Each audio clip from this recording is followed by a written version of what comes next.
Hey now, we are getting over, and I am the Silver King, Adam Silverstein, here to lead you through these hard times. Dada, with the latest WWE episode of your favorite professional wrestling podcast. That's right, Getting Over is back. Once again, it's Tuesday. We are a couple days past WWE Money in the Bank, quickly on the road to SummerSlam, and the Silver King, Adam Silverstein, is back with vintage Chris Vanini to break down everything that happened this past week in the world of WWE surrounding that Money in the Bank premium live event. We still have a ton to talk about from SmackDown, and of course we have 3 hours worth of Raw to go over.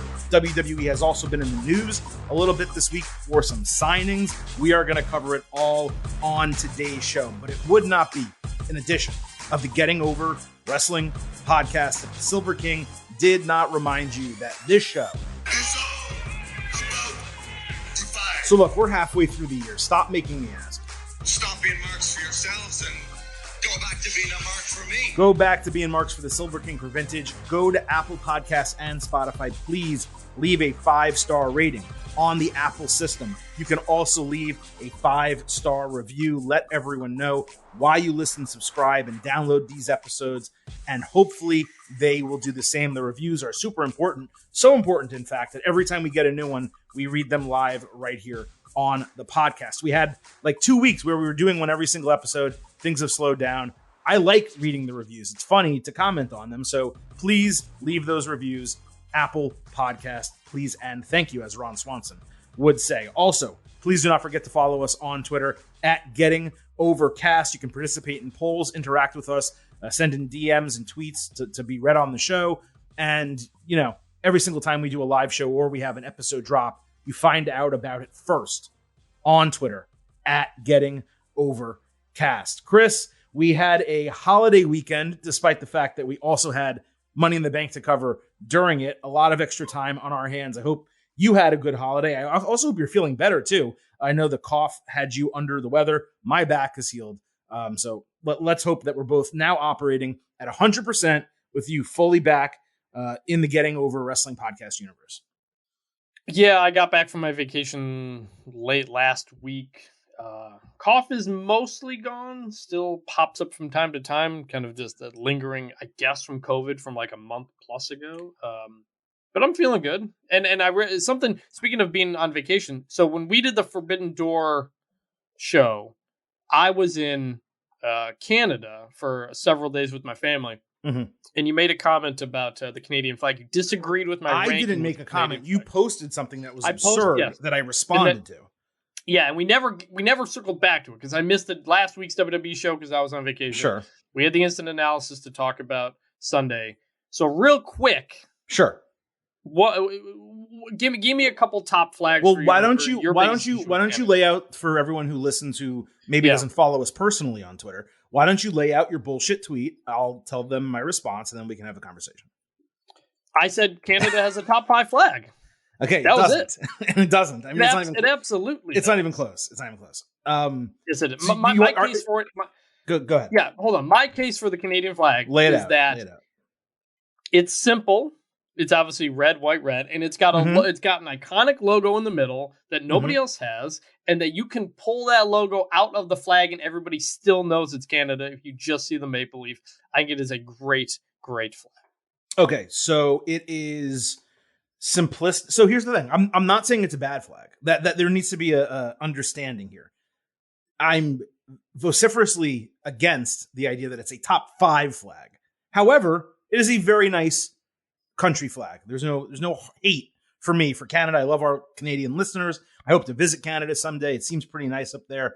But in terms of being top 5 flag in the world, how many countries are there? Like 320? Something like that? It is not top 5. A lot of countries. So let me very simply state it like this.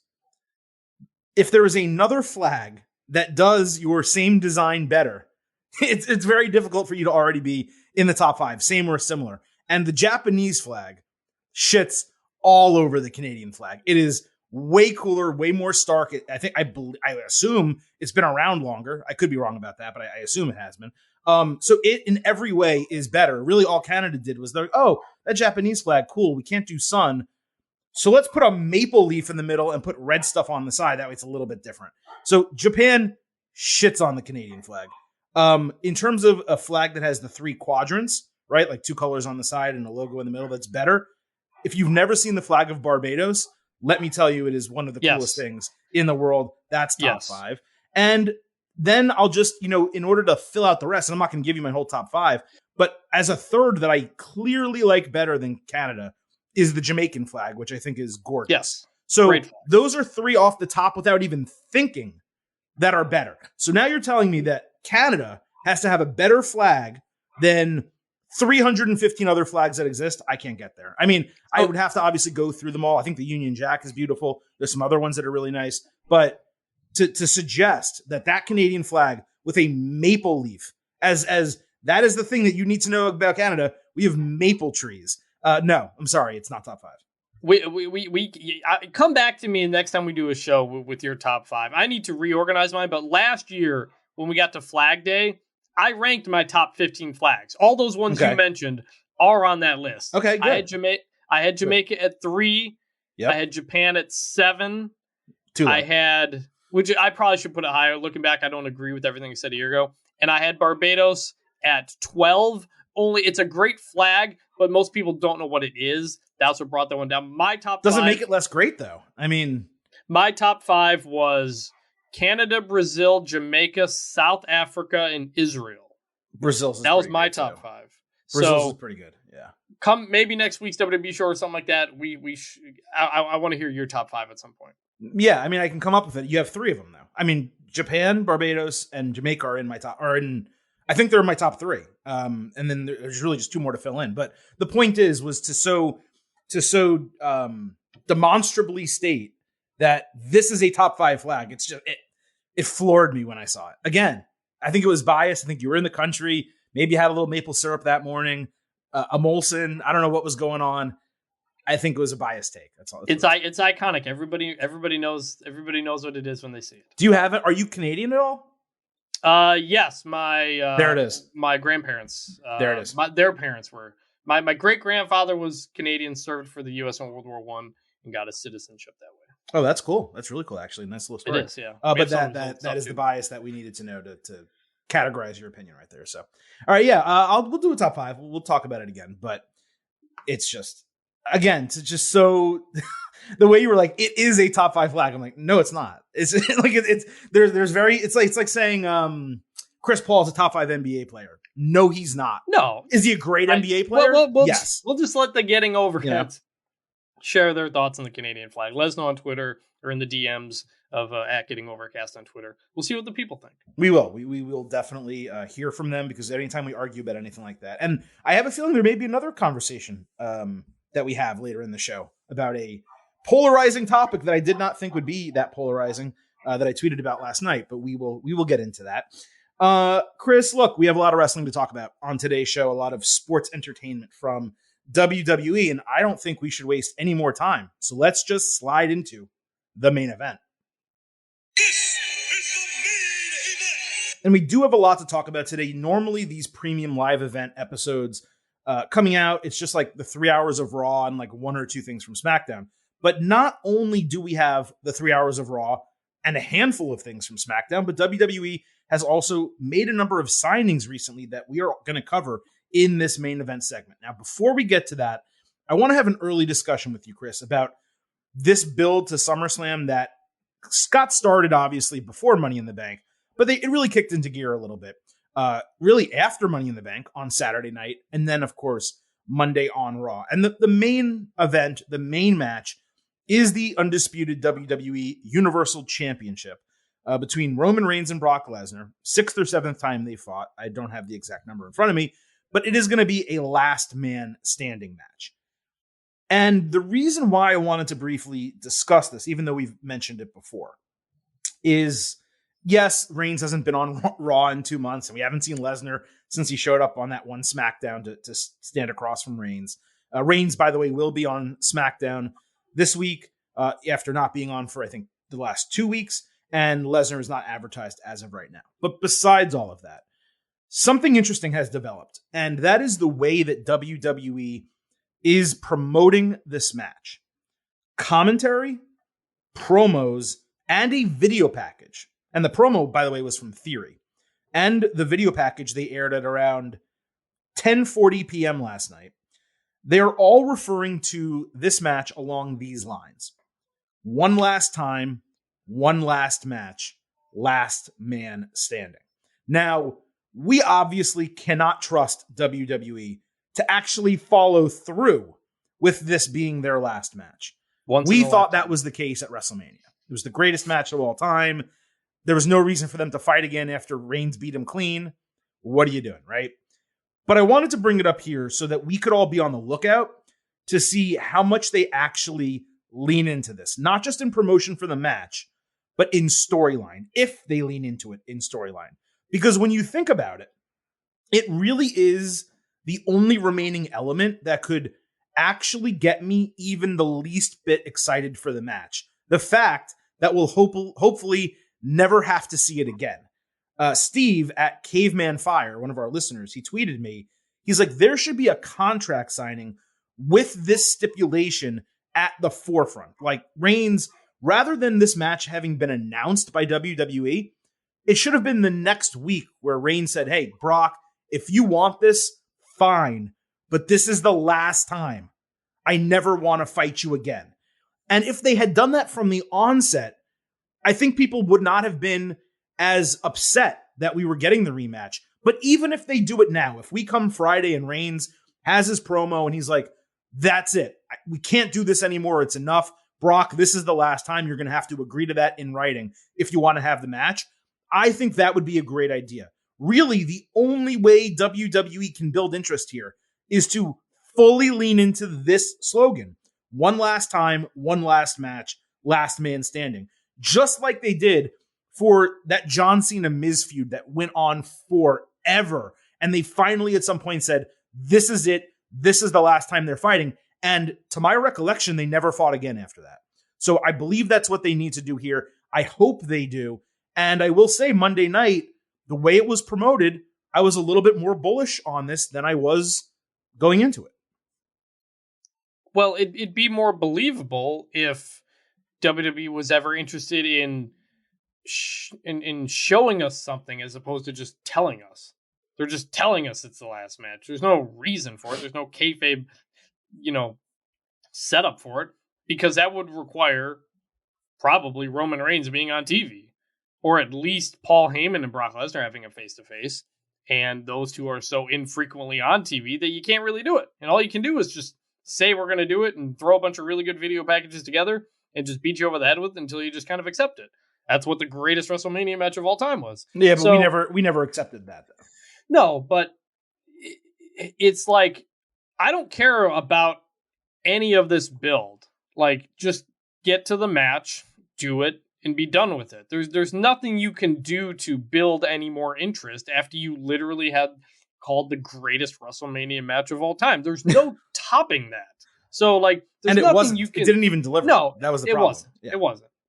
There's nothing you can do to get me excited after that. So, like, I'm just like, all right, it's happening. They're probably not going to be on TV very much leading into the match anyway. So I don't really care until we get to the match. That's just kind of basically my whole thoughts on that thing. And that's fair. I don't disagree with anything you're saying, but what I'm specifically wondering is whether the addition of that, I don't want to call it a stipulation. If they make it into a stipulation for the match, if they make it into it's fact-based, this will be the last time they fight. Does that lessen your disturbance or anger or whatever you want to call it over them doing the match? The fact that they're stepping out and saying, look, we get it. This will be the last one. Because don't forget, this was not the booking plan. The booking plan was Roman Reigns and Randy Orton. And this is another situation where WWE had to call an audible. Now, I only give them, 10 to 15% credit for saying, hey, well, look, they're spending the money and bringing Brock Lesnar in and fans like him and that's going to draw ticket sales and buys and subscriptions. So I do, I give them a little bit of credit for that. At the same time, I would have done something completely different, utilizing other star power they have in the company that they're not utilizing. Still, I'm saying if they add this on top of it, does that Does that loosen your wheels a little bit, I guess is really what I'm saying. Not really. It makes me more of like, all right, let's kind of get this over with and I don't have to deal with it again. Also, I don't totally believe them. We had once in a lifetime 2 years in a row. Like, I'm just kind of whatever about it. And if I recall correctly, did they just announce on social media that it was the last match and it was last man standing? No. So immediately after that challenge on SmackDown, like 5 minutes later on Twitter, they tweeted out Roman Reigns, Brock Lesnar main event, last man standing. So there wasn't even like a build to the stipulation. Right. It was the laziest possible way you could. You didn't even have Paul Heyman come out and say, I talked to Brock and we're going to do this. It was just literally, we're doing it. So like there's been so little effort put into booking and planning this match.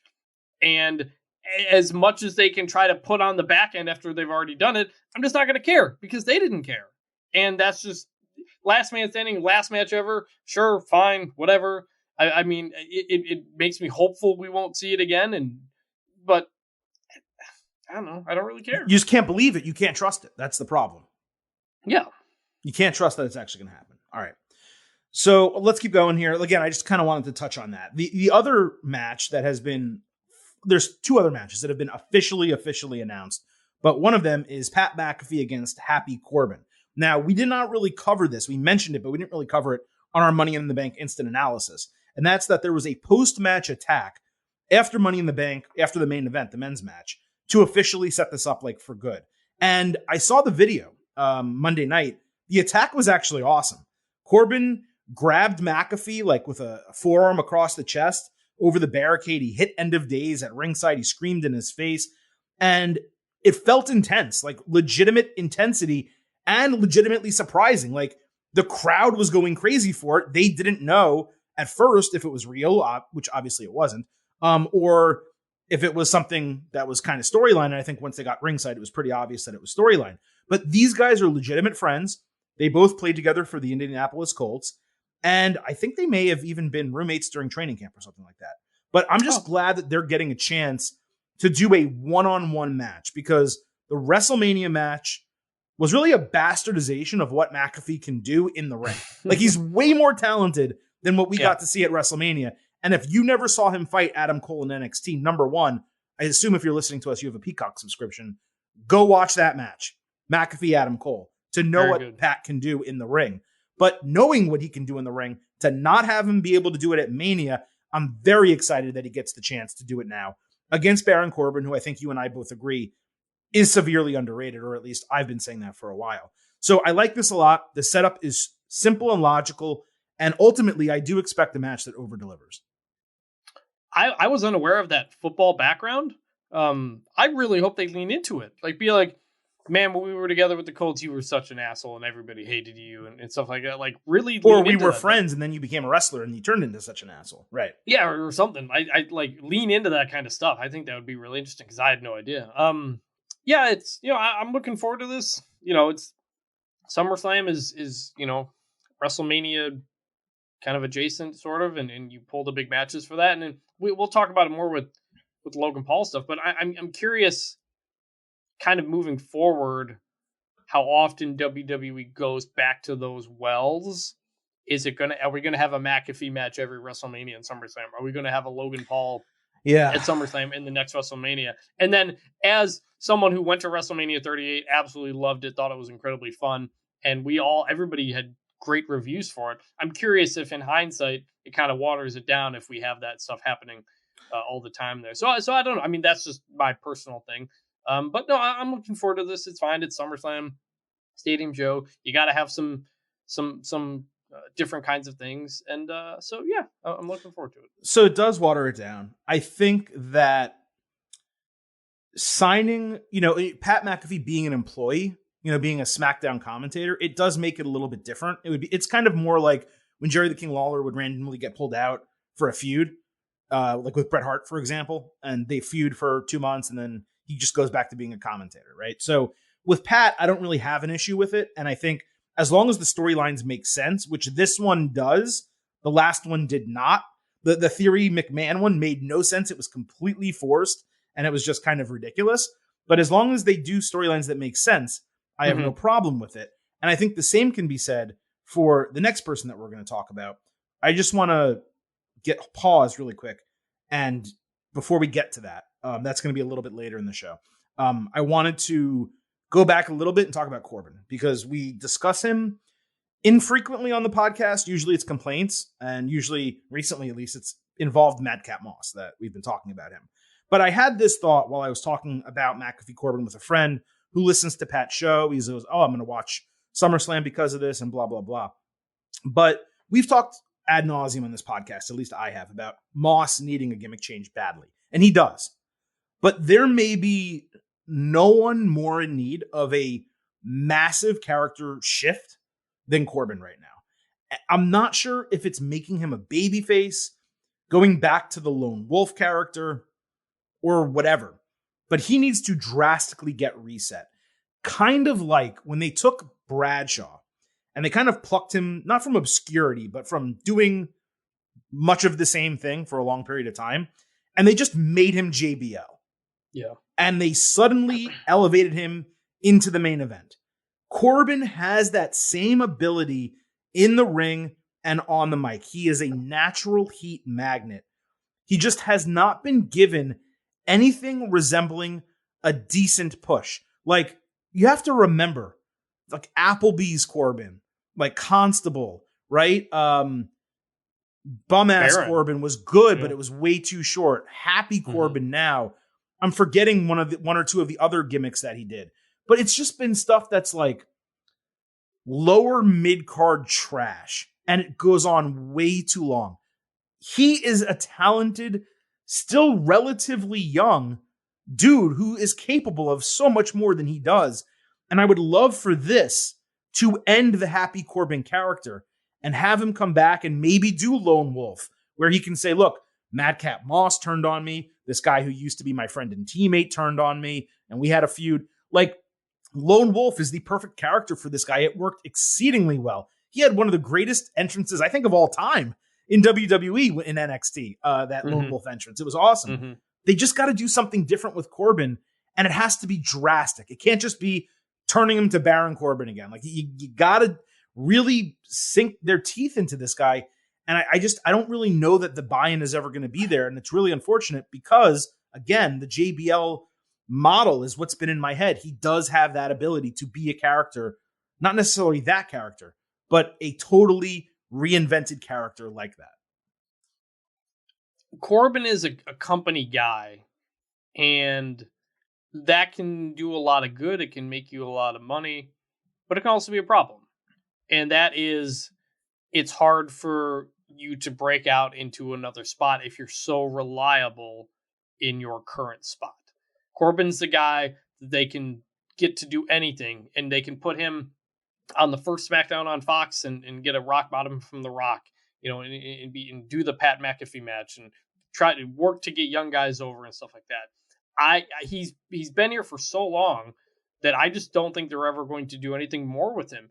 He won a Money in the Bank, and he lost when he tried to cash in on Jinder. He won an Andre the Giant Memorial Battle Royal, and it didn't go anywhere. And I think they see him in a certain spot, and they've had no interest in putting him into any other spots. Now, I wouldn't do that. I agree with you. I think he's really, really good. I thought the best character work he's ever done was his NXT period, when he basically hated all the indie guys. And he was basically like, I'm a big, strong football player. You're these little flippy indie wrestlers, and I hate all your guys. And he got real heat from that. I thought that was a great gimmick. Doesn't really work in today's WWE. But the dude's talented. He has arguably the best working punch in the company. But he's good signature and finisher too. Really good moves. Awesome finisher. And he's a very reliable person. But I just think the company only sees him as that. He'll get some highlight spots like McAfee or The Rock, but he's not going to be in a world title picture. They're just going to swing him on between different gimmicks, and off he goes. In not dissimilar to Big Show in a way, that he's a guy you can count on and you can use him in different spots, but he's never going to be at least that Big much Show, of a threat. At least Big Show and Kane, they turned babyface sometimes. Well, Big Show turned a million times. Yes, I'm just saying, correct. At least they were sometimes baby faces. This is right. This is a one-note heel character that just the name changes and he wears different clothes. It's the same dude though. Right, that's the change, and that's the problem. I don't see them doing anymore, which is a shame because I think he's really talented. I'd love to see him in a different spot, but they put him out there. They rely on him to do the same thing week after week for 6 months at a time, and everybody just gets bored with it, and that's not really his fault. Exactly. It is not his fault. He does everything he's asked to do, but maybe this will open some eyes against Pat in a big spot at this show. One more thing before we get to the other celebrity who will be wrestling at SummerSlam.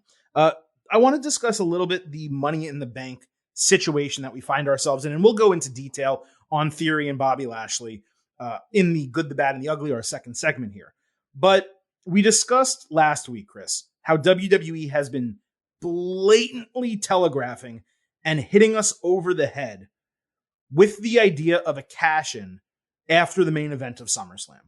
On Friday during SmackDown, Seth Rollins, while he was sitting on the ladder, he said all of the Money in the Bank competitors basically agreed it was too good of an opportunity to pass up.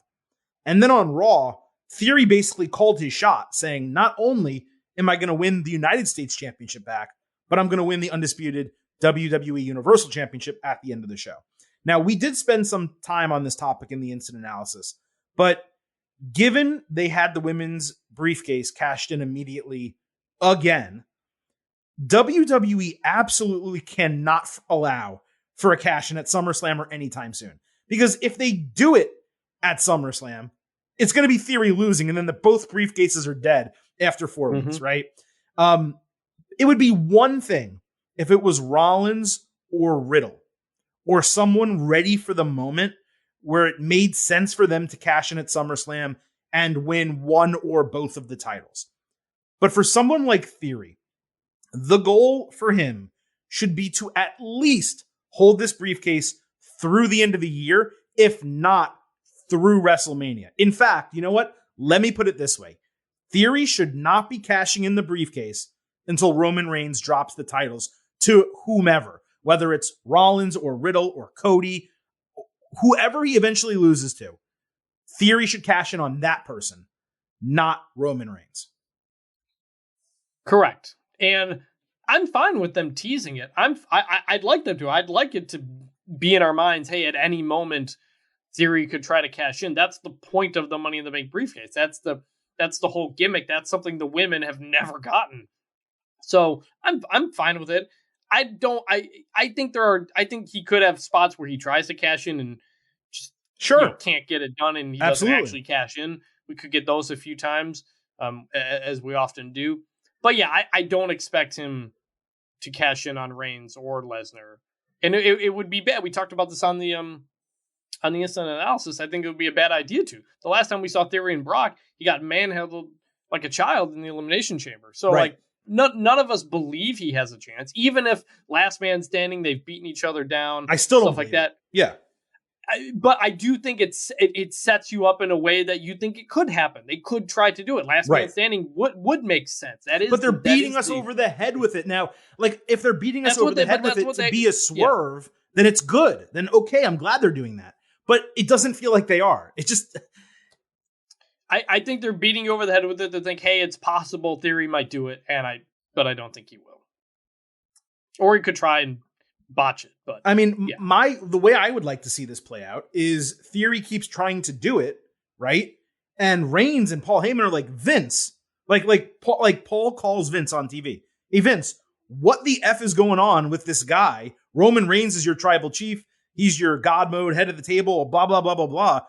Why is your boy trying to cash in the contract? Why don't you just wait and we'll give him a match at the 1 year mark, or, something like that. Like, Paul should be incensed that Vince McMahon's guy is trying to go after Roman Reigns. Like that should be part of the story too. And the fact that the bloodline does exist and the Usos are there. I have no issue with Theory trying and cash it in multiple times, but the Usos stop him once. Roman Reigns super punches him once. Superman punches him once. So on and so forth. The only issue is that you become a face kind of by that happening.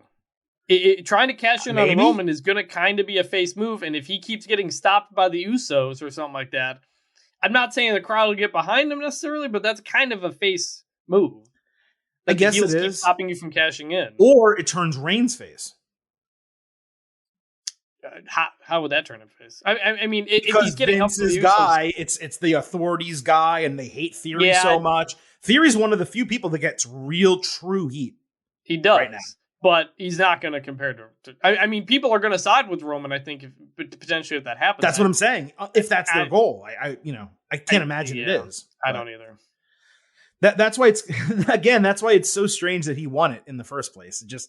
It was not the right person at the right time. I think going back to our instant analysis, in case anyone didn't hear it, both of us agreed we have no problem with Theory winning it. I like him. I said though I wouldn't have booked it that way. I wouldn't have had him be the winner. I was fine with him being the winner. Because I think it's going to open you up to it's going to be 6-7 months before he cashes in, and I think that's what Theory needs. I think it's an opportunity to finally now build him up. And frankly, on Raw, I don't think they did a good job of that. But we'll see. All right. The second part of our main event, there was a big signing by WWE, not MJF. No, actually, Logan Paul has signed with WWE. They announced it over the weekend on social media. There was a video of him signing the contract in the offices in Stamford, Connecticut. We even got a Triple H point for him signing the contract, which was very cool. And Logan stated that he signed to fight The Miz, not team up with him. There was also some footage of him training. Now, we're going to cover everything else about this momentarily, like what happened on Raw, the storyline, whatever. But from a signing standpoint, Chris, this is a huge get for WWE. Like him or not, and I personally do not like him, Logan Paul has a massive following in the exact age group WWE wants to attract for its product. He gets significant media attention anytime he does anything. And let's not forget, he was actually impressive at WrestleMania. Like, he can go in the ring. He's athletic. He's charismatic as hell. He fits professional wrestling, sports entertainment. My guess is this is a 2-match-a-year deal with a half dozen TV appearances kind of on top of that. But it's kind of tough to figure this as anything other than a win for WWE. Oh, yeah, for sure. I mean, it's exactly what we said when they got him for WrestleMania, is that he's a big star. He's got a big following. The stuff he did at WrestleMania was everywhere, and it's exactly what WWE wanted. So nothing's changed with that. My only question is, what does him signing mean? Like, is he going to be on every pay-per-view? Is he going to be on how is No, this I just told you. different? I told you my expectation at least. Like, right, but I'm saying we don't actually know. So I just kind of got to wait and see. Is this going to be he'll be around for a month and then SummerSlam happens and then he's gone again? Like, yeah. I don't. So to me, the signing was nothing. It was just, it's the same thing we did before. It's just they got a lot of headlines out of it. The signing is this guy is under contract to us, and we'll be having multiple matches here. So not only should you Logan Paul fans follow for his next match, you should follow us consistently because he is part of our company. And he's going to presumably talk about the company on his podcast and promote his appearances and do all this type of stuff. That's what we kind of got to wait see. Like, this isn't a Pat McAfee situation where McAfee's on every single SmackDown, and he has a daily radio show where he's talking about WWE like that. You could see it. The Logan Paul stuff to me is just a lot of TBD. We'll see. I'm sure he'll do a lot of stuff with it. I'm just curious post SummerSlam if this means anything more, or if just announcing his signing was simply just a way to get some extra headlines out of it. Well, this is where I wanted to come back to what you said previously about how there were the celebrity matches at WrestleMania, and can you really keep doing the same thing at every WrestleMania and every SummerSlam, right? So I think with Pat McAfee, you can, because again, he's part of your product. He's pretty much universally liked. It's not difficult to have someone on commentary say something shitty about a wrestler and start a feud. It's really easy to do it. And most of the time it's pretty sensical. Like, it fits within kayfabe. However, with Logan Paul, I find it to be much more difficult. And there's two issues I have. I don't mind this match because this match makes complete sense in storyline, given what happened at WrestleMania. It's another major event. It's the same year. It's easy enough to pull it off. But beyond this, is this guy literally going to be on every WrestleMania and SummerSlam? And if so, that to me is naturally going to wear thin because he does not have legitimate reasons to consistently be starting new feuds. And there is something to be said, Chris, for a 2-night WrestleMania that is your single biggest show of the year, having celebrity involvement that has historically happened on that show. One on each, one celebrity on night one celebrity on night 2. It's spaced out enough. It shouldn't really impact things too much. SummerSlam is different. It is a one-night show. It is not your biggest event. It is your second biggest event of the year. And WWE, outside of the random show that goes 3:30, its pay-per-views and premium live events have been 3 hours sharp recently, or 3:15. Like, they have not gone crazy. They have not been doing 4 or 5 hour shows. Now, if they build SummerSlam into a 4 to 5 hour show, then okay. I'm probably not going to say anything about it. It's going to be that. Yeah. But if this is a 7-match card or an 8-match card, and 2 of them are Pat McAfee and Logan Paul, that's going to piss me the hell off. It really is. It is, but at the same time, we won't have Randy Orton. We won't have Cody Rhodes. But there's there's so many other people. There are, but are there like stadium show quality people? Absolutely. We'll talk about it later. Becky Lynch, Asuka, no holds barred. They did it on Raw. Yeah. That's a SummerSlam match. Yeah. So, I mean, like, I get it. I don't love it. I'm if it's only 7-8 matches, then it's going to be kind of weird. But I expect this to be a 4 or 5 hour show. It's a stadium show. What was SummerSlam? Let me look this up. What was SummerSlam last year? That was the first stadium SummerSlam they've done in forever. That was John Cena. I feel like it was 4 hours sharp. It was 11 matches, including a pre-show. Okay, 11 matches. Okay. So I think that's what we're going to get probably again. And if that's the case, I get it. I'm fine with it. But I do agree, time and time again, if you're going back to McAfee and Logan Paul, for the people who are watching wrestling every week, it's going to get tiresome. For the people who are only watching because Logan Paul or Pat McAfee's doing something, they'll tune in again probably. It might take a couple years before they get bored of it. But it's kind of the business WWE is in now. It is. And look, the Paul brothers, they sell these boxing pay-per-views. There's no doubt about it, right? So their people follow them and spend money. And you're not asking for $50. You're asking for $5 for a Peacock subscription, right? And they're going to sell those. It's just what's going to happen. And it clearly worked for WrestleMania. So, it'll probably work here as well.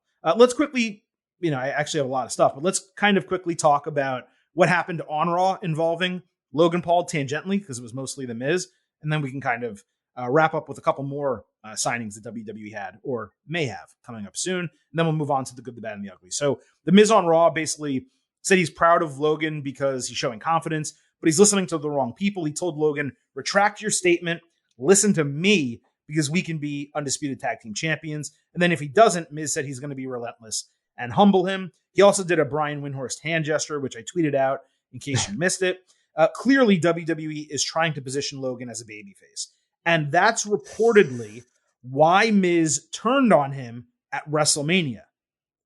But that doesn't seem to be working because he wasn't even there. First of all, I was at that WrestleMania. The crowd cheered huge when Miz did that. But we thought it was a face turn. Not only did they cheer at WrestleMania, but when they showed the video package during Money in the Bank and to get on Raw, fans booed Logan Paul, not The Miz, both times. And I said this last week. The way to get this working is for Logan to team with AJ Styles against The Miz and Ciampa. It fits in kayfabe. It gives Logan a partner that can get him cheered. Otherwise, the fans are going to cheer for Miz in this match. They love to hate The Miz, but as we've seen before, fans will cheer Miz against other particular opponents. Same thing with Kevin Owens. They're happy to boo Kevin Owens, but they know they love him. So if Kevin Owens is with another heel, they will happily cheer Kevin Owens over the other heel. The good news, Chris, is that seems to be what they're doing because we got AJ Styles against The Miz. The Miz said he'd show off his American supersized balls. It went 6 minutes. It ended with Styles hitting the phenomenal forearm for the clean win. Ciampa attacked after the bell. Styles hit a Pele kick. as he set up for Styles Clash, Miz caught him with skull-crushing finale from behind, which, by the way, looked really cool on camera, the way they did that. Yeah. Miz and Ciampa then shook hands for the very first time, though we did see them backstage together with the John Cena stuff. But this was well executed, Chris. Miz was, again, really poor in the ring. He's been struggling recently with the actual wrestling element. Styles got a needed clean win. I was worried they were going to have Miz do the singles match. It seems they're clearly setting up for the tag, which is easily the right call. Getting Styles and Ciampa in the ring there to do the heavy lifting is really smart, and maybe Ciampa gets a little bit of rub. That'd be cool.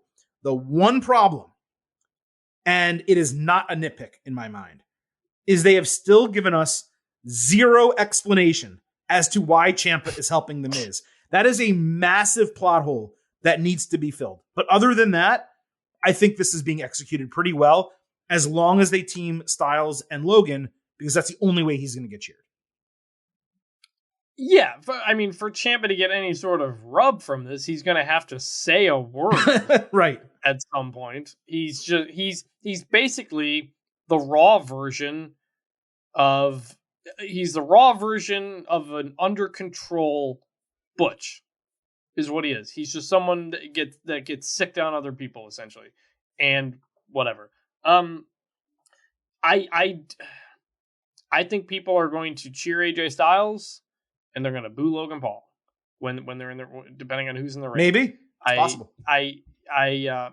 Look, when Ronda Rousey came back and they said they're going to push her as a face and people aren't going to buy it, and they kind of did. Some people did, but a lot of people didn't, and we're just waiting for Ronda to turn heel, where she's much more natural. Logan Paul is a great heel. Great heel. Yeah. Honestly, the biggest boos of WrestleMania were when he did the Eddie Guerrero stuff. Like, people went crazy for that. He's an amazing heel.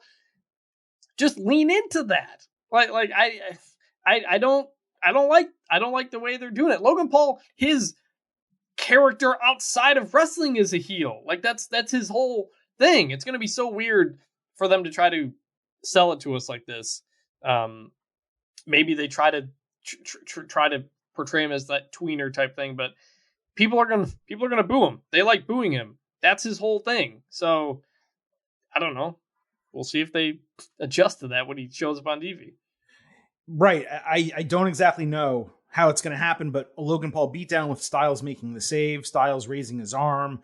I mean, it's going to be weird if that happens. It's going to be weird. It's going to be weird as hell. And look, Rousey's a natural heel, and she's getting cheered. She is. So, with the exception of Liv and, but what they did there, we'll talk about that a little bit later too. I do have thoughts on that.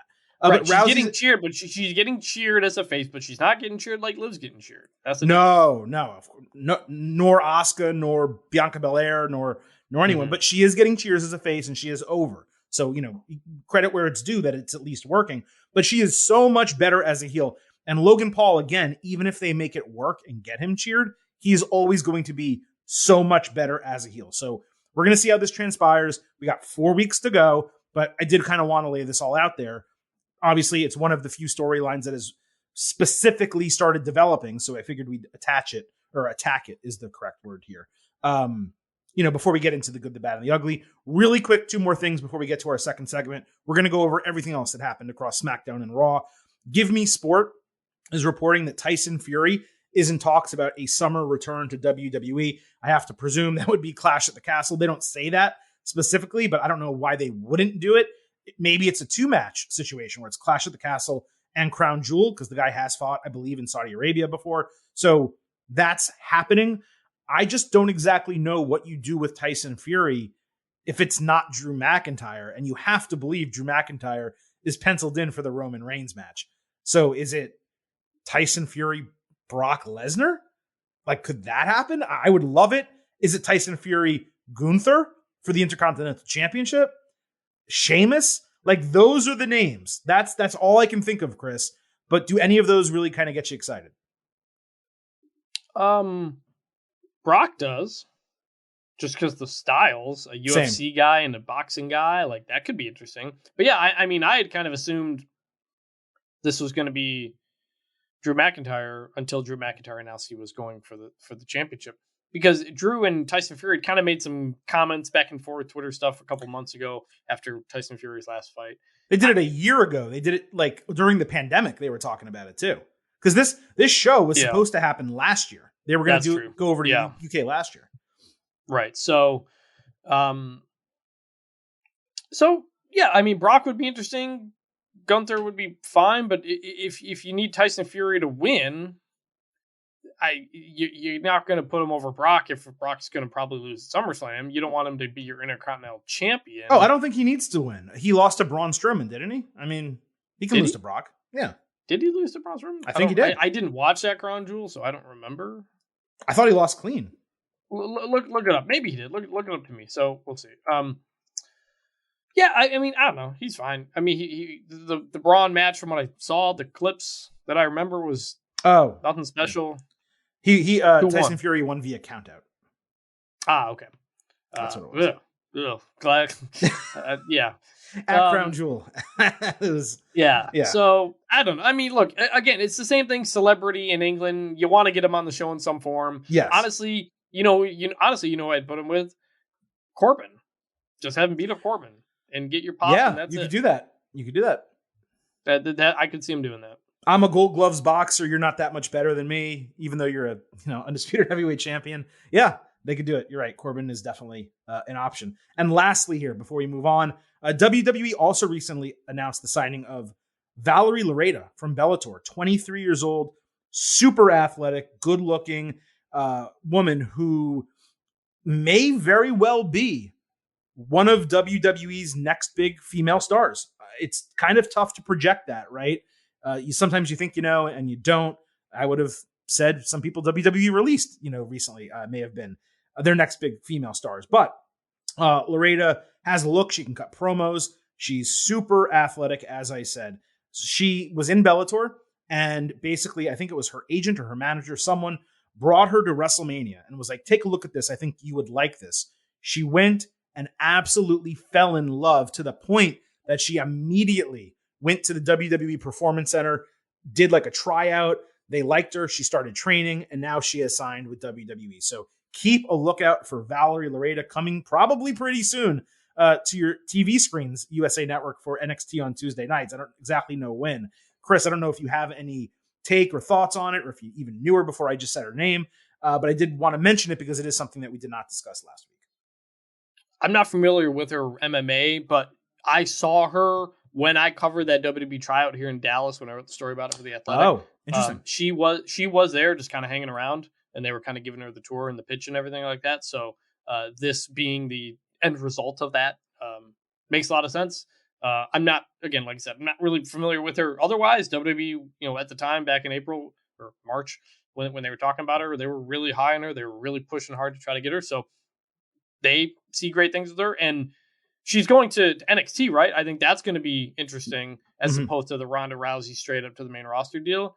Which I think is good. Like, kind of get her feet wet in NXT and do some things and go from there. So yeah, they seem pretty high on her. Yeah, they do. And it's really interesting that she's going to get that opportunity in the Performance Center, NXT. It certainly has helped with other former MMA stars, that have kind of gone there that didn't have the name cachet, right, of Ronda Rousey's and Brock Lesnar's and people like that. Of course, though, Brock did start in OVW back in the day, right? He didn't just start on TV either. So very interested to see what Valerie Loureda does in WWE and starting, of course, with NXT. We have so much still to talk about, Chris, on this show. Let's not waste a moment and slide into the good, the bad, and the ugly. Showing you the good, the bad, the ugly. When your money get funny and them days ain't sunny, we showing you the good, the bad, the ugly, and this is for the hood. You got to love me. So Liv Morgan entered at the 9 p.m. hour of Raw to very loud "You Deserve It" chants. She screamed "We deserve it" back and said she's proud to be the new SmackDown Women's Champion. She put over the fans for supporting her during the highs and lows, giving her confidence and being her energy at Money in the Bank. She said the championship isn't just for her, but all the fans.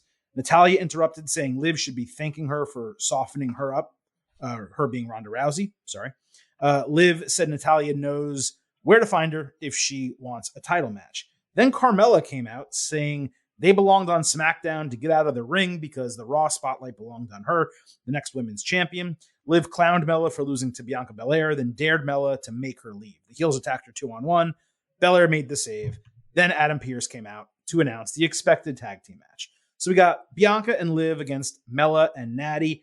Belair used her braid as a rope to pull Liv to the corner for a tag that was really inventive and cool. Natty countered a powerbomb into a Hurricanrana.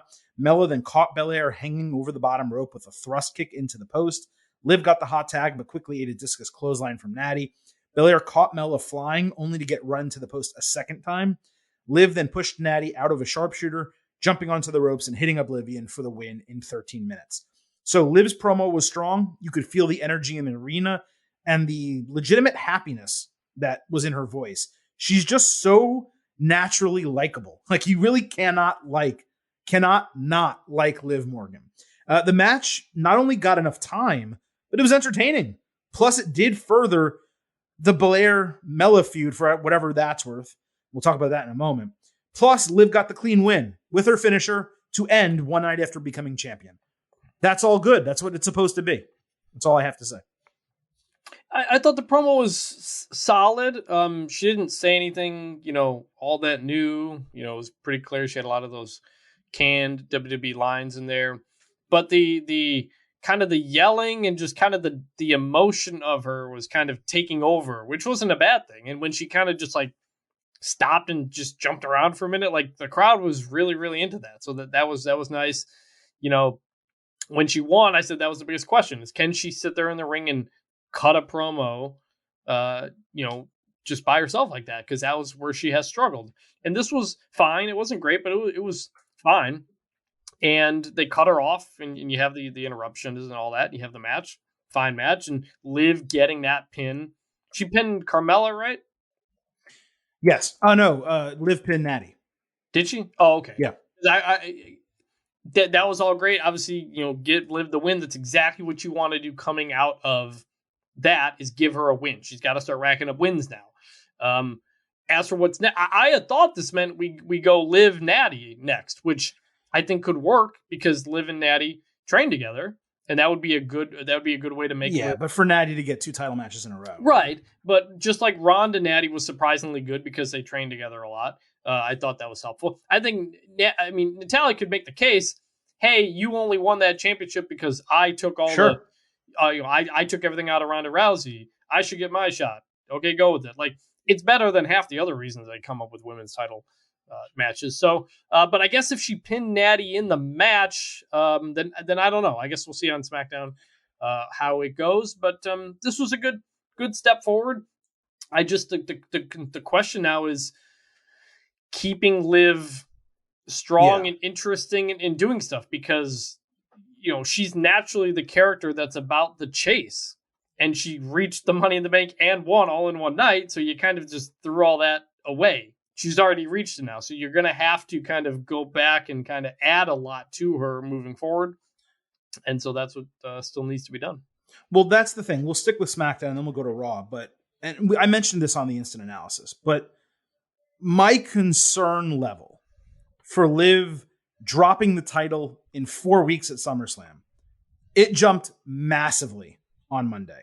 Yes. Not only because of a challenger stepping up in Natalya, but more the way she was presented. They went all in on her being the people's champion. Mm-hmm. And if they do that, only to have her lose it right back to Ronda Rousey, it will be such a drag. And it would also make Ronda Rousey a heel immediately. She would get booed out of the arena for beating Liv. And because WWE would have booked her to beat Liv. Now, if that's the goal, they want to make her a heel, then okay, that would actually work. But I doubt that's the case. If Rousey does get a rematch here with Liv at SummerSlam, which I have to believe she will, the best case scenario is for it to be a triple threat with Natalya in the match for the exact reasons you said. I softened her up. I'm the only reason you won the title. I deserve to be in this too. That way Liv can beat Natty. Ronda doesn't have to take the fall. She loses the match, but nothing really happens to her. The other problem, though, that's sticking out there is Charlotte Flair. And if Charlotte Flair comes back to make the challenge to Liv, we know what's going to happen. If Liv somehow survives Ronda, then Charlotte Flair comes back, we know what's going to happen. The best case scenario, truly number one best case scenario, is for Ronda Rousey and Charlotte Flair to have a non-title feud, because that is going to continue. That feud is going to continue. It needs to be non-title, just like Becky Lynch and Asuka. I've been talking about it for months. Should have been a non-title feud that culminated at a pay-per-view coming off the Raw brand. They didn't do it for that. With Ronda Rousey's recent comments and comments from her friends that she never wanted the title and that she, was totally fine losing it, I really hope they don't hotshot it back onto her or hotshot it off of Liv onto Charlotte Flair, because it would be disastrous for Liv, especially with the character that they're kind of giving her as people's champion. And it just would be so trite and repetitive. They did it with Nikki Ash. They've done it so many times before. I'm just so sick of the same damn thing with Charlotte Flair. Yeah. I just keep thinking about the Nikki Ash thing. And that's where my head keeps going, where you built her up as the people's champion type of deal. You have her cash in within 24 hours. And then suddenly, what do you do? The chase is no longer there. She's still got Charlotte to deal with. And you had to kind of backfill it to kind of figure out what to do with her. And then you put the title back on Charlotte. And it was like, well, what was the point of the cash in? So whether it's Charlotte, whether it's Ronda, that is going to be my concern right now until we find out, I think, what Liv's SummerSlam plans are. And maybe we'll find out on SmackDown. Right. I don't want to put the cart before the horse too much regarding this. Like, at the same time, I'm pessimistic, but I don't want to get too pessimistic until we actually see what happens on the first SmackDown after Money in the Bank on Friday. But I did just kind of want to lay it out there. Again, like some of the stuff we mentioned before, to kind of have everyone look and see and hear what they actually do and whether it lives up to some of the pessimism that I obviously just mentioned. One more thing before we move on. I want to talk about the Raw Women's Championship picture. While we agreed the match and the booking on Monday night was good, I just, Chris, cannot stand the idea of a potential Bianca Belair Carmella rematch at SummerSlam. Like, they're clearly going to have another match because the feud is continuing. I have to hold out hope that this is either a temporary feud that they can end quickly if Rhea Ripley gets cleared, or maybe someone else gets put into the spot. Maybe it's Bayley making her return. Like, we have a title match next week against Mella. She beats her. Bayley shows up at the end. But if they go Belair and Carmella at SummerSlam, that is going to be so nonsensical, given she beat her clean in 8 minutes at Money in the Bank. And it would be massively disappointing for the championship run of Bianca Belair to have 2 title matches on major shows against Carmella. There's another option we're going to discuss in a minute, but Belair Mella cannot happen again on pay-per-view. Yeah, I mean, you could run back the exact same thing you did with Becky last year, where Bianca versus Carmella, and then Bayley comes out and wins, and there you go. I mean, it's kind of setting up. Yeah, my thought is maybe they're waiting to see where Rhea's at. Carmella, to me, Monday wasn't a step forward in Bianca Carmella. It was just a run back of where things were. I think we still need to wait and see what any sort of Bianca plans are. Well, that's the concern. We have such a short time frame where if you would think if they were going to develop a new feud for a new title match, it would have already started. But again, I think they can get away with doing this next week also and still have enough time to announce and set up another title match. But it needs to happen. It needs to happen before the end of next week's show. Correct. Yep. That's where I look at it. All right, so let's stay with the Raw Women's Division. We had Becky Lynch against Asuka in a no-holds-barred match. Before we even get to this match, Chris, I cannot explain how deflated I was to see this announced without a shred of promotion until the start of Raw. This should have been a SummerSlam match. This exact match. Becky Lynch, Asuka, no holds barred to end the feud. Instead, it's the second time in 3 weeks and the 4th time since May 16th that they're fighting in a singles match on Raw. This is the easiest possible non-title women's feud that they could have put on a big show. I know there was a hiccup with Hell in a Cell and they were in the triple threat match and that was fine. But with them both in Money in the Bank, this was such an easy call for SummerSlam. And it felt to me, I could not shake the feeling like it was such a waste to just do it on Raw. Yes, it was a waste. We both loved it, though. We'll get into it. But, I mean, this is the third time in a month and a half that Becky and Asuka have main evented Raw.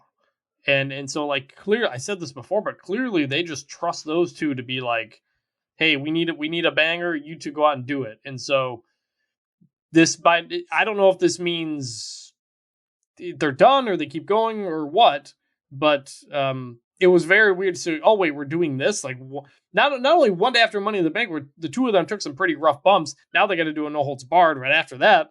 I hope they're physically okay getting through all this. But yeah, very surprised to see it just announced, and off we go as the main event of the show right after Money in the Bank. I don't know what it means for them moving forward. Yeah, Chris, for me, that was just so incredibly frustrating. But let's go ahead and continue here. So Lynch was pissed off about everything backstage. She blamed Asuka for her failures since WrestleMania. She said she's ready for Asuka, but Asuka isn't ready for no holds barred Becky. Alexa Bliss backstage said she was ready to go after the title again when Asuka interrupted to basically say that she was going to be the next challenger. So we had the match. Lynch immediately grabbed weapons after her entrance, and Asuka walked out with a trash can. Becky did a fallaway slam into a stack of chairs at ringside. Asuka came back with a hip attack into a chair, putting Lynch through the barricade. Then she did a superplex on Becky into a stack of chairs for a near fall. Asuka wrapped Becky in a trash can, kicked the shit out of her, and then hit a missile dropkick with it on her for a near fall. The crowd chanted for a table. Asuka obliged. Then she grabbed the Japanese umbrella, but Becky kind of caught it and then used it to block most of the green mist that Asuka spit out of her mouth. She kicked out of the heel kick that led to a loss from Asuka 2 weeks ago, and then hit avalanche manhandle slam through the table for the win. Thanks to 3 video packages, this only got 12 minutes, which was unnecessarily short. I'm not saying it was too short, but for a match like this, with all of these elements, it did feel rushed. Given the feud between these two has been so strong, given the quality of matches between these two has been so great, that was a disappointment for me. Still, this was a banger at 4 stars and A-, a really good no-holds-barred match. Again, this should have been a 20-minute banger at SummerSlam, not a 12-minute banger on Raw. They're already selling Becky's downward spiral as being over. I just don't know why they ran this here unless they're actually going to do Belair Lynch again 1 year later at SummerSlam, which is massively problematic in its own right if that's the booking. If you're going to run that, you would probably want to save it for Clash at the Castle. United Kingdom show. Why wouldn't you do it? So I don't know where they're going. I'm at least interested that there's multiple people now. Carmella, Becky Lynch, Alexa Bliss. Asuka lost this, so you would assume now she's not in the number 1 contendership picture, but she probably still should be. There's a number of people, Rhea Ripley, who had won a number 1 contendership, but is now off TV with an injury. So you have like 5 women right now that are going after this title, which makes me feel better about the Mella situation. At the same time, I'm left to wonder what the hell is going to happen next week on Raw. Yeah, I mean, I would do Becky Asuka, number 1 contender, winner gets a title shot at Clash of the Castle. Like, just straight up do it that Do way. it again at SummerSlam. Yes. Yeah. I mean, this exact match is the one I would have done at SummerSlam. Exactly. But I don't know if you put a different stipulation on or what, but this was a hell of a match. These two are so good, and they have such good chemistry together. Again, that's why they keep main eventing Monday night. They are 2 of the absolute best, and they just continue to put on banger after banger. And right at the end, I was worried they were going to run long again. Because it was like 10:58 and they're still going through stuff, and I wasn't sure if they were going to be able to finish it or not. But they get to the finish. Becky puts her through the table, the 1, 2, 3, and immediately after the 3, both of them kind of like congratulated each other on the match. They both kind of like grabbed each other and said like, "Nice job," essentially. And the camera lingered on Becky, and she kept saying, "I'm back, I'm back, I'm back." So I don't know if this is the end of the very short-lived downward spiral that wasn't very downward. Or what. But this was a great match. I don't know what it means next, but I would love to see it run back one more time, no DQs or something like that. And you say this is a number 1 contender match. We don't get number 1 contender matches on pay-per-views anymore. But I think that'd be a great way to do it if you're not going to have either of them against Bianca. Completely agree. Let's go to the men. Bobby Lashley opened the July 4th Raw with two, when I use the word loud, it's not appropriate, thunderous Bobby chants. Yes. The new United States champion said, "It's the man that makes the title." Then he silenced the crowd to say, "There's not a man in any division or any promotion that can beat him for the title." Theory said Lashley won the title, but everyone's talking about him, the youngest Mr. Money in the Bank ever. Lashley said Theory didn't deserve to be in the match. Theory informed Lashley he was getting a rematch for the title at SummerSlam and planned to win the undisputed titles in the main event also. That's what I mentioned earlier. Theory then caught Lashley with a briefcase, a couple shots to the face and back, but Lashley stood tall with an almighty spinebuster. This worked as a show opener. The Lashley chants, Chris, are shocking to me. I mean, I'm not saying he doesn't deserve them and he shouldn't be over, but from the response in Las Vegas to the response in San Diego, he is way more over than I thought, even coming out of Money in the Bank. Theory got great heat, and having them face off helped both of them go in their proper directions. Also, it was kind of one of Bobby Lashley's best solo promos probably since he returned to WWE. So this was good, but going with an immediate rematch at SummerSlam when there's a whole roster of contenders, Theory doesn't need the title. He has Money in the Bank. I don't know why they didn't just do this. You want to do something on Raw? This is a rematch you do on Raw. You don't do it at SummerSlam. You have someone else step up and contend for the title who's a big name in the division not doing anything. So that was an eye roll, but everything else was good. We don't need a rematch of this. That was a letdown because we had all in our heads booked Austin Theory versus John Cena. And so the fact that we're not getting that is kind of a letdown. And I think all of us don't think Austin Theory is going to get the U.S. title back. That said, I really did like this bit between them. I love the any promotion line from Lashley. Theory is very underrated, solid on the mic. He's generally only sticking with the kind of canned WWE lines, but he delivers them very well. So, I like the two of them going back and forth a bit. My only issue is this probably sets up Theory for another loss. And this is my concern. You think Theory's going to win back? I hope he doesn't, but why do this if he's not going to win? It's nonsense. It's very similar to do you remember, I forget which WrestleMania it was, but Finn Balor lost the U.S. title to Bobby Lashley and then won it back at WrestleMania for no reason. It didn't make any sense that they did it that way, but they did. I just think feels like that. I don't know. Since he already has the Money in the Bank, I don't think putting the U.S. title on him, it immediately devalues the U.S. title. It does, which is why this doesn't make sense at all as a rematch. Bobby's getting huge pops, which they know, and they open the show with Bobby coming out. He says, "Welcome to Monday Night Raw." They have positioned him as the face of Monday Night Raw now, which is what they needed to do, and it worked. I just think this is going to set up Theory for yet another loss, which I think is the exact thing you don't want to happen with him after winning Money in the Bank. He should be building himself now.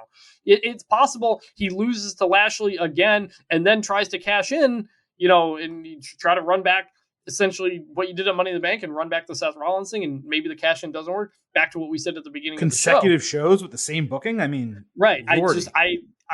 I don't see how this works. I don't see how this helps Theory in the end. I think you needed to move both guys on to different things, and running this back at the stadium show, I'm concerned.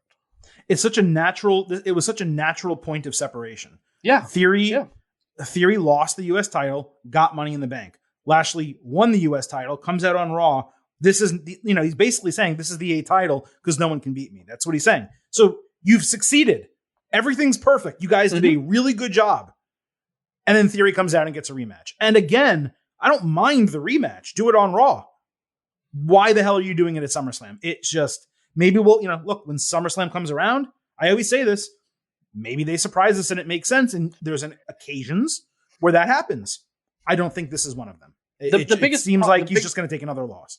The biggest problem with Theory's character right now is that he doesn't have notable wins. He lost to Pat McAfee at WrestleMania. He hasn't been built up to a believable champion, and if he loses again to Bobby Lashley, that's only going to make it tougher. Right, and if they, God forbid, do a DQ where he beats him with the briefcase or something, then it's just a total waste of time. So yep, I could definitely see that. Yeah, I just don't know exactly what they're doing here. It's very confusing, especially to announce it so quickly. Now you have 4 weeks of build for a rematch that you already had a storyline for. Like, what are they going to do? More pose downs? Again, it's extremely frustrating at this point. Brian Owens at Owens11B, he wrote in, was Bobby Lashley saying any promotion in his promo last night a nod to anything, or am I reading too much into that? Was very interesting. He would drop that, I thought. So if he had said it organically, I wouldn't have thought anything of it. But he literally silenced the crowd and made it clear so that his words came through. There's not a man in any division or any promotion that can beat me for the title. I mean, WWE doesn't do crossover shit. So for me, that would have to be a return or a debut. That's the only way that would make sense. And the only person I can think of, and I'm not even, again, I don't know why he would say that, and then they would announce a match for SummerSlam. You would think that would be at SummerSlam, whatever that match was. The only person I can think of right now who is not under contract, who would potentially come in and step up to Lashley in terms of size, strength, overall, whatever, would be Big Cass. His contract with Impact expired. He was really impressive on AEW Dynamite in that match against Wardlow, I think it was. Yep. So that's the only name that I can think of. And he's not from another promotion. He's a free agent. I don't know if it was on purpose. It seemed like it was on purpose. Maybe they have something planned for it. Maybe it's Tyson Fury. Maybe that's what it is. Maybe it's, we just mentioned Gunther. Maybe it's Tyson Fury against Bobby Lashley. I don't know. When I heard it, I thought it was just a little shot at AEW and nothing else. Like, I didn't think there was anything more to it. The Tyson Fury idea is interesting. That's certainly interesting. But my reading of it was just a little jab at AEW without saying them and get people talking. And Fair enough. That's all I thought of it. Fair enough. The Street Profits threw a 4th of July barbecue. Chad Gable was trying to read the Declaration of Independence. Montez Ford slapped Gable with a glizzy. Otis talked about hot dogs. So Angelo Dawkins put Tez over as a Marine before saying he's a 3-time hot dog eating champion. Mustafa Ali later stole a pie from Veer Mahan while he wasn't looking. MVP tossed Reggie off the screen. Ezekiel reminisced about his 4th of Julys with Elias and Elrod when he squirted ketchup well past his hot dog onto Seth Rollins, who was wearing all white. Rollins went from furious to manically laughing to furious again before walking off, and that eventually set up a match we'll talk about in a moment. Otis and Dawkins did a hot dog battle, with Otis winning 23-22, only for the camera to pan out just enough for Akira Tozawa to be shown having downed 48 hot dogs for the win. Otis looked sick from all the hot dogs he ate, which did not paint a good picture for what was going to happen later in the show. Look, yes. WWE, they're always going to do a holiday party when they have the opportunity. This was probably better than 75% of the holiday parties that they do on screen. So I'm going to say it was good. The camera pan to Tozawa got a chuckle out of me. Mm-hmm. The hot dog spot with the ketchup and Rollins, that was funny. But most surprising out of this entire thing was I did not think they were going to do a heel turn this quickly for Zeke. But how else do you explain someone putting ketchup on a hot dog? Yeah, that's a fair point. No, this was fine. It was fun. Again, Street Profits are always the people you put in things like this. There wasn't, they had the 6-man tag later, so it's not like this was the only thing they did. And it was fine. It was funny. You knew it was going to set up the puke spot later. Yeah, it was good. It was perfectly fine. No real other thoughts on that. All right. By the way, I missed it, and it's probably just from me not listening. It's my fault. Are you with me on goods so far for the segments that we've already covered? Okay. Yep. My bad for missing it. So we had Rollins and Zeke, as I mentioned. Zeke press slammed Rollins into the timekeeper's area. He also caught Rollins flying with a lifted knee. Rollins ran from the top rope up to the top rope for his signature combo, but Zeke picked him off with a spinning Liger bomb for a near fall. I was pretty impressed. Rollins escaped a backslide and immediately hit a stomp for the win.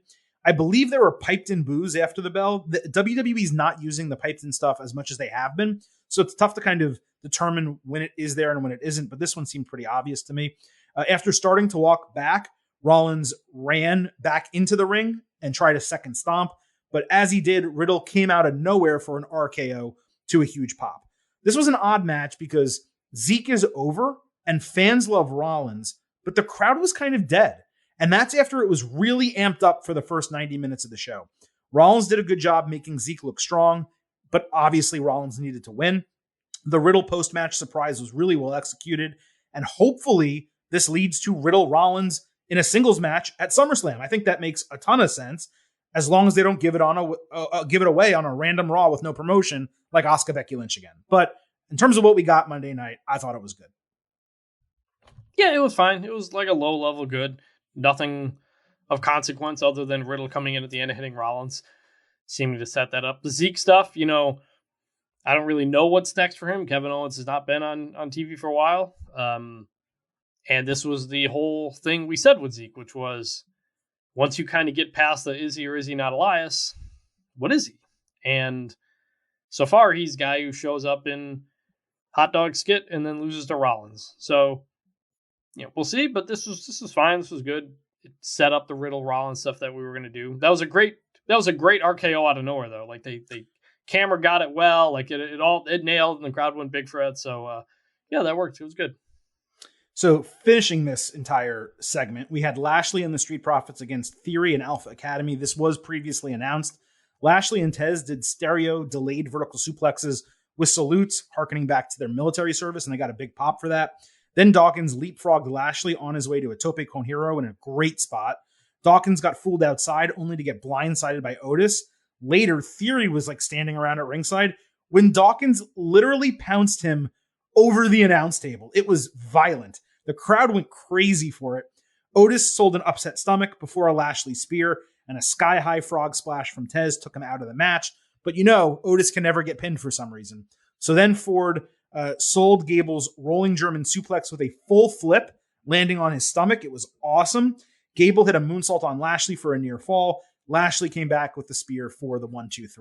A little bit after the bell, Otis blew chunks in the ring. Totally obvious, totally unnecessary to do that.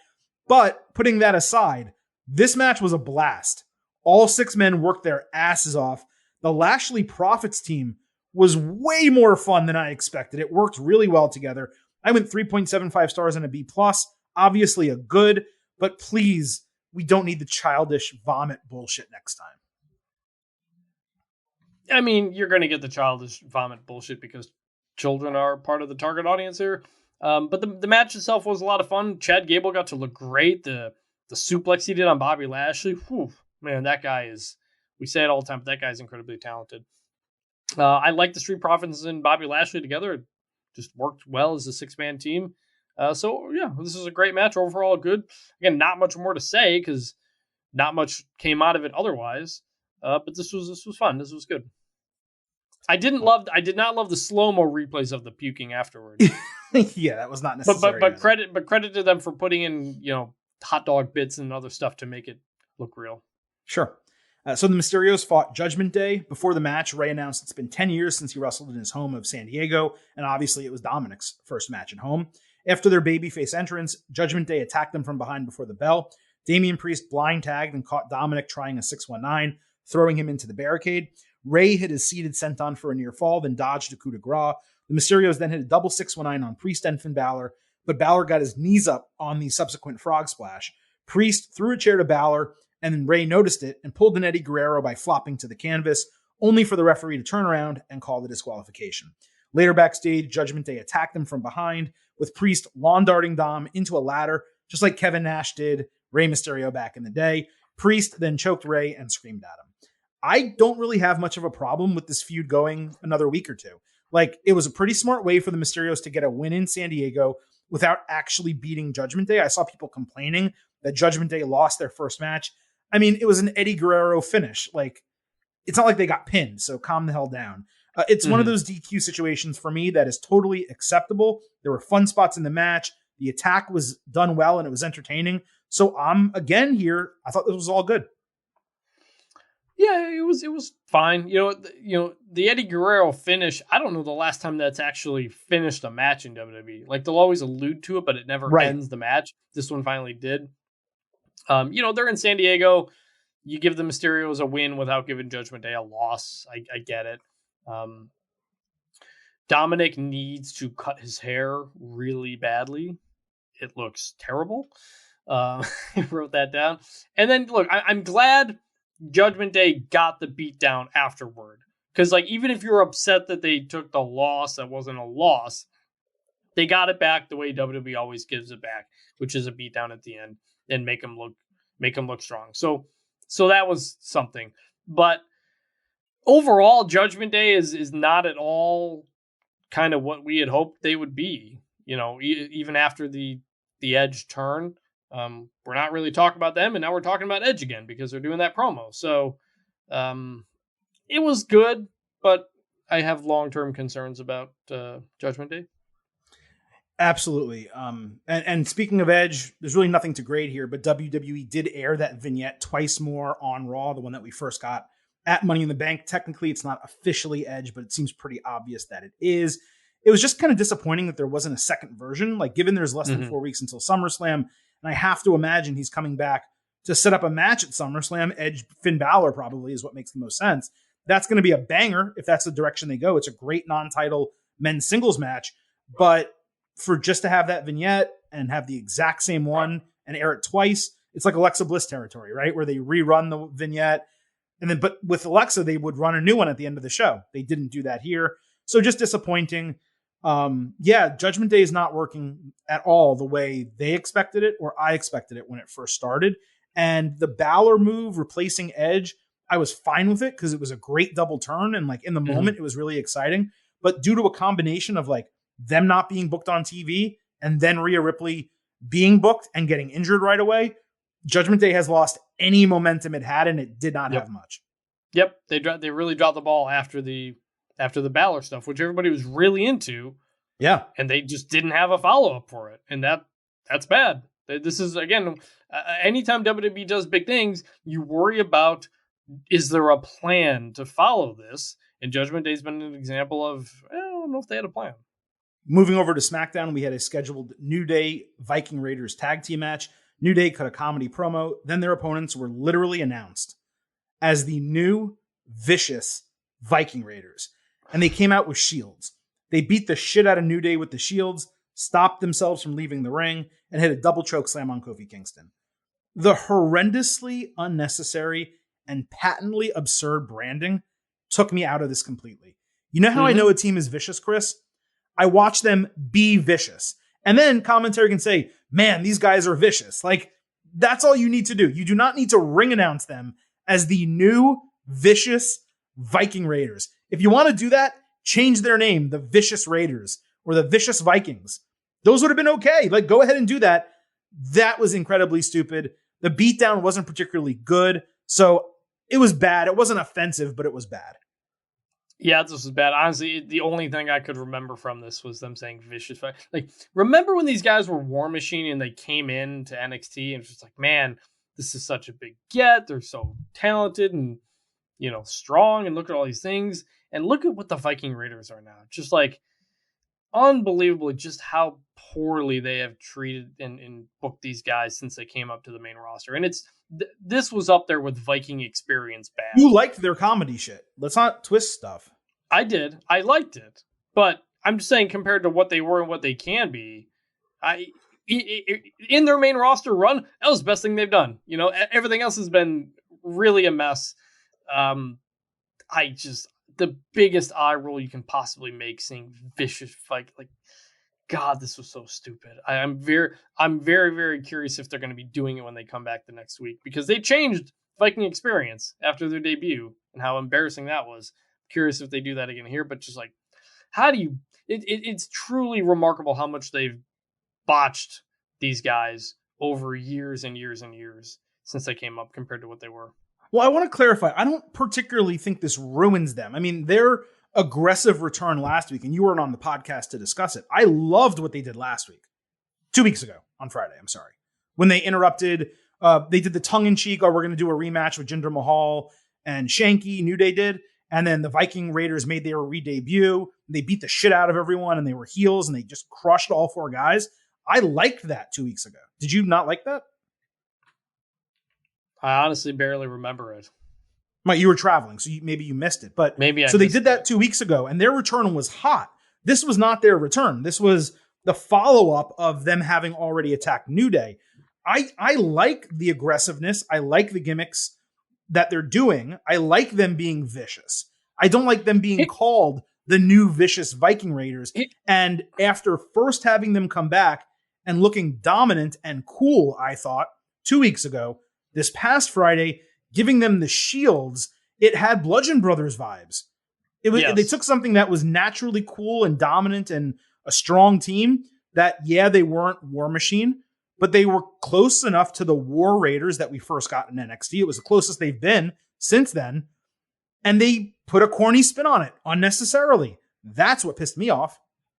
Yes, and they will always seem to do this, is what I'm saying. Like, you can never trust that they just, like, get it. Even the whole Viking gimmick, like, I know that it's kind of their thing, but it wasn't quite this way when they were in NXT, and before that, it's just, they've become caricatures.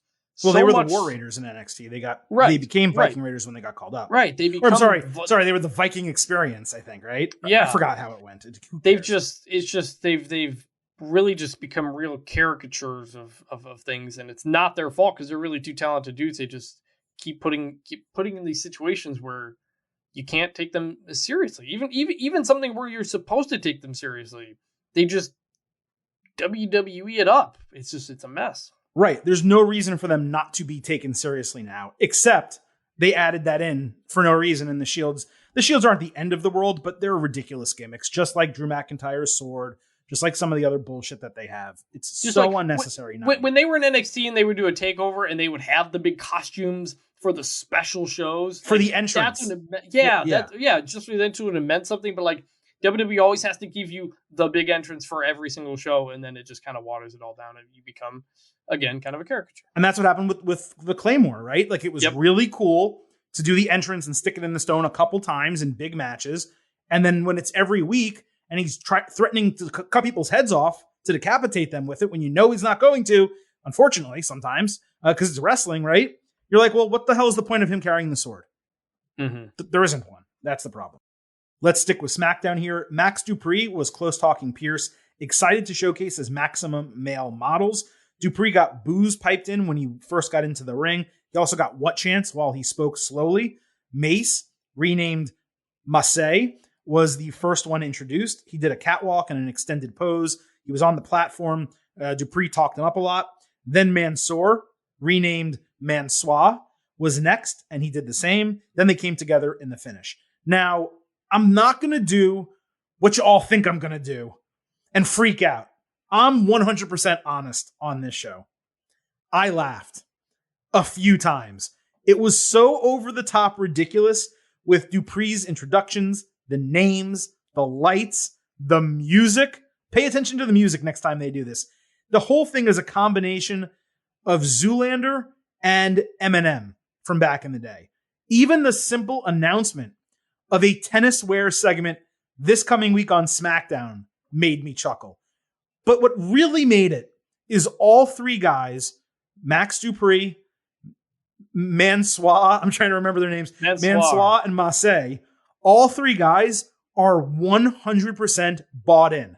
Yes. They are insistent that they are going to make it work. There's even a website for them already where apparently they're going to take applications or something like that. Screw it. Even with me saying last week definitively that I would be very disappointed if it was only Mace and Mansoor. Sorry, Massey and Mansoir. This was freaking good.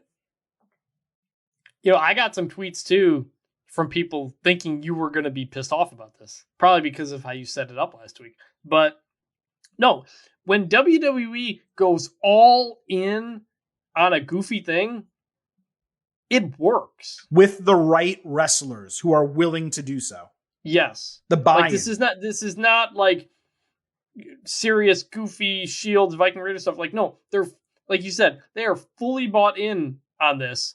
And Max Dupree / LA Knight / Eli Drake is a really, really charismatic talker. He always has been. This is why I was high on him when he was LA Knight in NXT, and the Silver King didn't like him at first until he became a face, and then it got better. Thank you for telling that story properly, by the way. He's captivating. He always has been, and he's able to sell you on something as stupid as this, and you can laugh at it. You're not supposed to take it seriously. How long can this go? I don't know. but I trust his ability to make it interesting.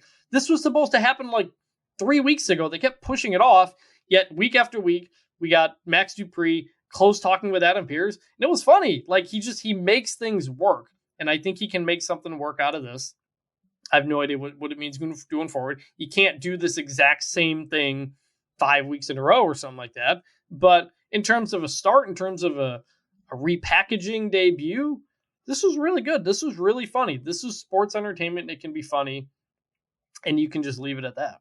I'm legitimately floored how much I liked this. Like I thought, I was like, you know what? There's a chance that this is good because it's Max Dupree. It's LA Knight, right? Like Eli Drake, there's a chance. And Mace and Mansoor, Mansoor. I'm repeating it up so that it sticks in my head. I had to do that with Mustafa Ali. There's an R at the end of it. No, Mansoor, SWA. Like I thought you said Swar. I thought you said Swar. I don't think so. Well, maybe, who knows? Maybe it is. Maybe it's a Fandango situation where we need to say it properly. But I was just so floored how much I liked it and how good of a job that they did. So kudos to those three guys. Brendan Williams fully bought in, especially Massey. You're kicking ass, man. And I'm anticipating SmackDown on Friday. I want to see the tennis wear. Like I can't believe I'm saying it. I want to see male models wear tennis clothes this Friday coming on SmackDown. Definitely. I don't know what else to say. Okay. Sonya Deville was backstage. I think it was on SmackDown telling Pearce. One more thing before I continue. The producer list got released from SmackDown. And to no surprise, Adam Pearce is the one in charge of Maximum Male Models and this segment. So he produced the entire thing. So he's working with LA Knight behind the scenes, Max Dupree. And yeah, I fixed it. And both in kayfabe and in reality, he's working with them and doing the whole thing. So very cool. Good job, Adam Pearce, as well. Sonya Deville on SmackDown was telling Pearce the handicap match 2 weeks ago, I guess, was unfair. She said she filed a formal complaint against him with management. Then she slapped him across the face. I mean, it was a short and sweet, good backstage segment, but I have absolutely no idea where this is going. What's Sonya Deville's deal? Are they just going to overwhelm her with opponents? What's the purpose of it? I kind of thought they were past it, but apparently not. Yeah, I don't know. As always, I just hope there's a plan, and we'll see. Fair. And last and certainly least, R-Truth on Raw came out dressed like Uncle Slam for a 4th of July celebration. He celebrated Will Smith, Jeff Goldblum, and Vivica A. Fox from saving the world in 1996. I did think that was funny. Then Ludwig Kaiser interrupted to demand respect for someone more worthy, Gunther. He smacked Truth. They rang the bell. Gunther hit a lariat and a powerbomb for the win in 1 minute. So WWE forced a SmackDown guy onto Raw just because it was July 4th so they could get USA chants against the one guy who I guess they think could do an anti-American segment. The crowd didn't give a shit. This benefited no one. It was idiotic. It was forced patriotism. And it made Gunther look like shit, if anything. Like, I don't think it did anything for anyone, but if it did, it made him look like shit. This was absolutely, positively ugly. 0.0. 0.0, Mr. Blutarski. You know, my concern with Gunther ever since he won the IC title was, is there going to be enough juice to make him a real, truly big bad guy? Is he going to be able to rack up wins against quality opponents, or is it going to be a bunch of Ricochet stuff and Drew Gulak stuff? And look, this was just a one-off segment, you know, because he's not American. It's like that whole Futurama pro wrestling scene where there's the bad guy named the Foreigner, and he goes, "I'm not from here. I don't know your customs," and they boo him for that. And that's basically what this was. I had no other thoughts on it other than that was really unfortunate. And also, once again, that Ludwig Kaiser standing next to Gunther always makes Gunther look small, because I never realized Ludwig Kaiser's that big. Right. There's not a huge discrepancy in size between the two. Yeah, especially since Gunther's lost weight and gotten in better shape. But, you know, I'm not optimistic about Gunther's IC title reign just because of the way SmackDown has been, and this did not help that. Yeah, not really my plan to end the show on like the most sour note of the entire program, because I do think today, Chris, we were relatively positive, right, about what we got overall, but there's absolutely no doubt that, you know, that was the down point, I think, on WWE television from Friday till Monday. Like it was the worst thing that they gave us. Yes. And that's super unfortunate. Now, look, we just broke down a ton in the world of WWE, and I think we did a rather good job doing it quickly, right? And not doing a full-on 2-hour show. But I appreciate everyone, of course, joining us once again. Now, SummerSlam, the road is officially beginning. It has officially begun. We are less than 4 weeks out, which means next week, same bat time, same bat channel. We will be right back on Tuesday with our next WWE episode. We do have Roman Reigns showing up on SmackDown. Liv Morgan is making her first appearance as Women's Champion. So there should be plenty to talk about on next week's show. Between now and then, we will be back on Thursday. We will have NXT Great American Bash results and reaction from the Silver King. And we'll discuss the latest in the world of AEW as they begin building towards All Out. So plenty still to come from the Getting Over Wrestling podcast this week. Moving into next week, I hope everyone in the United States had a great holiday weekend. I hope everyone around the world listening to us had a great weekend as well. Let's remember that the Barbados and Jamaican flags are far better than the Canadian flags. Also, not just holiday weekend for America. It was Canada Day on July 1st, so happy Canada Day to everybody as well. Happy Canada Day and your not top 5 flag. I hope you guys had a great time despite me liking your flag and liking your country.